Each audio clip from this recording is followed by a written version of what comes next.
Na segunda parte da aula pública sobre violência policial, Jaqueline Signoretto responde a perguntas do público da Universidade Metodista em São Bernardo do Campo. Duas perguntas bem rápidas. Até que ponto a proposta de desmilitarização da polícia pode ser benéfica para a diminuição da violência policial? E você acredita que existe um uso político da polícia em manifestações no estado de São Paulo?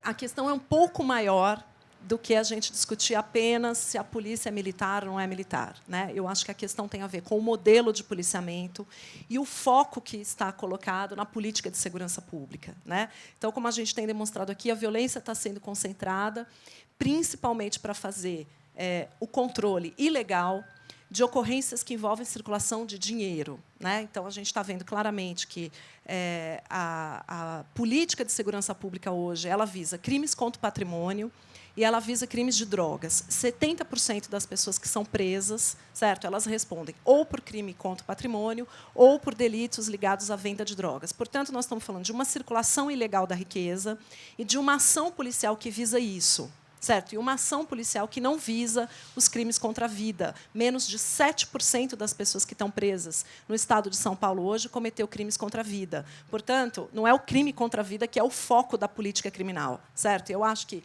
o fato da polícia ser militar ou ser civil, apesar de envolver uma série de coisas que a gente precisa e deve discutir, certo? Eu acho que simplesmente ter uma polícia civil que continue aplicando esse mesmo tipo de policiamento não vai resolver o nosso problema, né? E, por outro lado, eu acho que se a gente tivesse uma polícia militar de tipo comunitário, que estivesse pactuando a política de segurança pública com as populações que ela atende, que estivesse tratando a segurança dos diferentes públicos, certo? Mesmo que ela tivesse uma hierarquia militar e mesmo que usasse a nomenclatura militar, ela poderia vir a servir de uma maneira muito melhor a um modelo de segurança pública na democracia, né? Então, eu acho que o problema é o que uma sociedade democrática espera da sua polícia e o que uma polícia deve responder a uma sociedade democrática, né? Eu acho que nós temos aí um tema que é a participação social nas definições da política de segurança pública, certo? Que ele é tão relevante quanto a gente discutir uma herança autoritária que está dentro dessas instituições, né?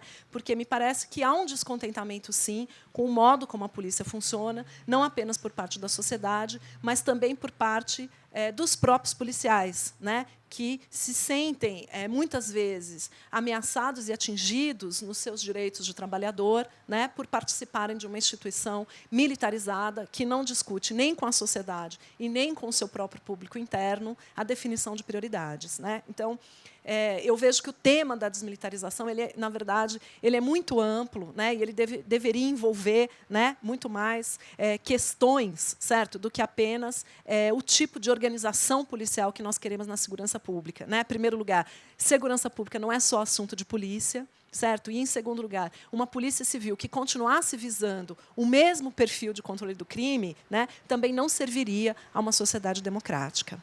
Eu gostaria de saber se você não concorda que esse fato da negligência da justiça em investigar esses casos de mortes causadas por policiais ainda não se torna maior com a população negra.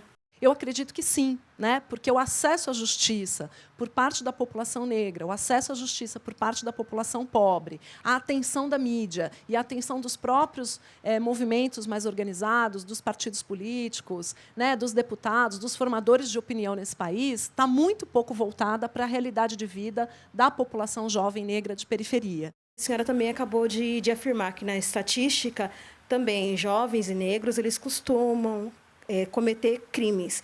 Eu gostaria de saber o porquê que, quando tem esse índice, são colocados muitos negros como pessoas que cometem o maior número de crimes, né? E, assim, porque, ao meu ver, acaba sendo bem banalizado. Então, existem tanto brancos quanto negros que cometem crimes, que cometem atrocidades. Não são apenas negros e pobres quem cometem crimes. Então, gostaria de saber por que é batido tanto na tecla a respeito desse assunto. Isso não é verdade. Eu não disse isso. quando a gente diz que o número de pessoas mortas pela polícia entre os negros é maior, nós estamos dizendo que entre todas as pessoas que cometem crimes, certo? A polícia tem uma série de ações que ela pode desempenhar em relação a essas pessoas, certo? Que vai desde uma advertência verbal, desde uma, a negociação de um conflito ali, certo? Por vias pacíficas, até a prisão, certo? E o uso da arma de fogo. Numa situação. E o que nós estamos falando com esses nossos dados aqui? Que, no caso da população negra e da população jovem, a polícia usa de meios mais violentos para fazer o controle do crime. Mas isso não quer dizer, em absoluto, certo, que a população negra cometa mais crimes. Não é disso que nós estamos falando. Nós estamos dizendo que, de todas as pessoas que cometem crimes, certo? E nós estamos falando também que uma parte, a maior parte dessa população não está envolvida em crimes contra a vida, está envolvida em crimes contra o patrimônio, são ocorrências de roubo, que vão resultar em ocorrências policiais com resultado morte, e que, entre essas ocorrências policiais, onde a polícia decide usar a sua arma de fogo, ela decide em situações onde as pessoas envolvidas são jovens e são negras. Então, nós estamos falando de um mecanismo de filtragem e nós estamos falando de um racismo institucional, certo?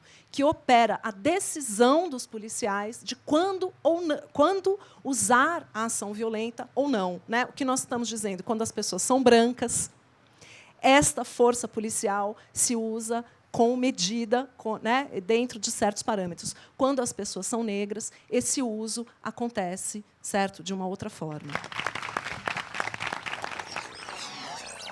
Eu achei que essa aula foi bastante esclarecedora, assim, a relação da polícia com a população negra, com a população jovem, com essa população que protesta, que está ativa nos protestos, nas manifestações.